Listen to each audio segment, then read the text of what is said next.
Мир вам, братья и сестры, с праздником! Сегодня у нас день праведных Иакима и Анны, родителей нашей покровительницы и защитительницы, Святой Богородицы и Преснодевы Марии.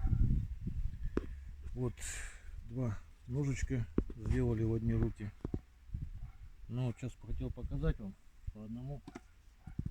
Это вот первый вариант, подешевле, который вот два ножа, которые мы выпускаем, наша кузня, наше производство. То есть я и сыновья мои. Это вот такой ножик 9 ХС либо 9 ХФ металл, разные бывают, какой попадется. Они практически одинаковые по закалке. Вот сразу покажу, да, рог лося так строгает. То есть если косточку заденете, то ничего ему особенно не будет. Этот нож полегче, чем тот, который подороже. Но прочность у него тоже такая вот достойная. Сломаться он не сломается. Так, еще порезали. Это вот транспортерная лента.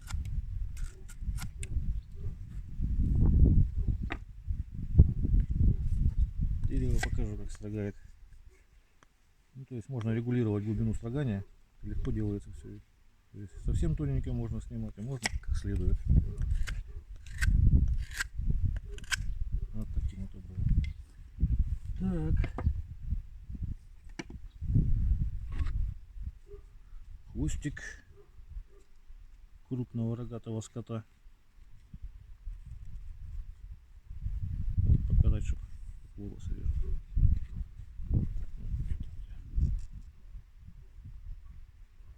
Примерно видно, да? Ну и по коже тоже.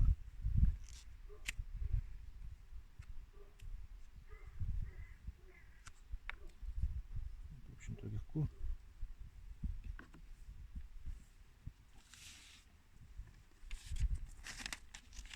И по газетке.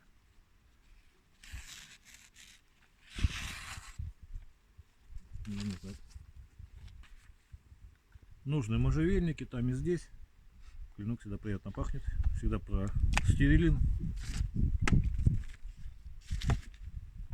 Так, вот этот нож, он подороже. Тут больше труда с ним намного. Другой металл. Больше циклов ковки. Зонная закалочка. Здесь линия хамон такая видна. Ну и немножко он потяжелее. И сейчас проверим его сразу на прочность. Вот.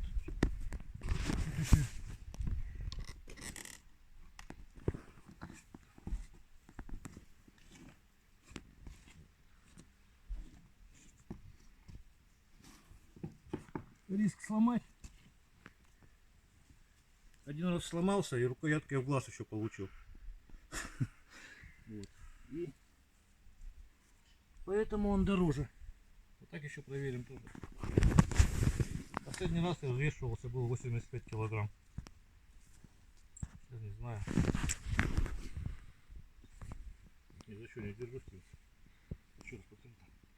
Вот не видно.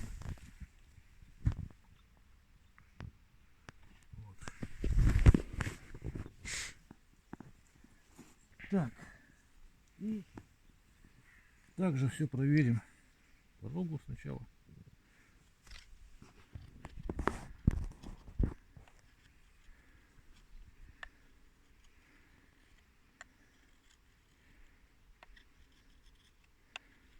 Всем лезвием показать, как строгает.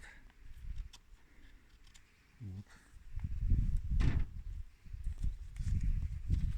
Транспортерная лента.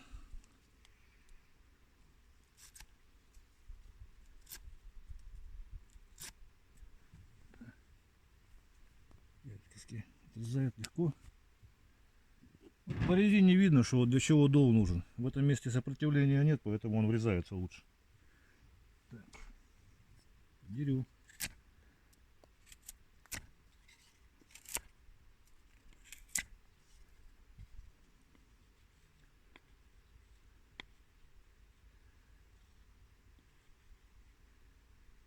Такое строгание показать тоже.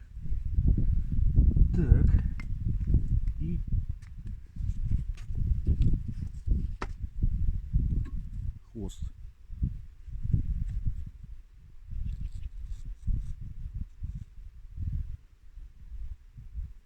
Молодцы. Кожа сухая.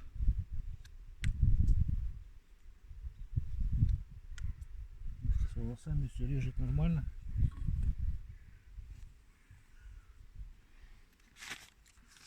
По газетке проверим.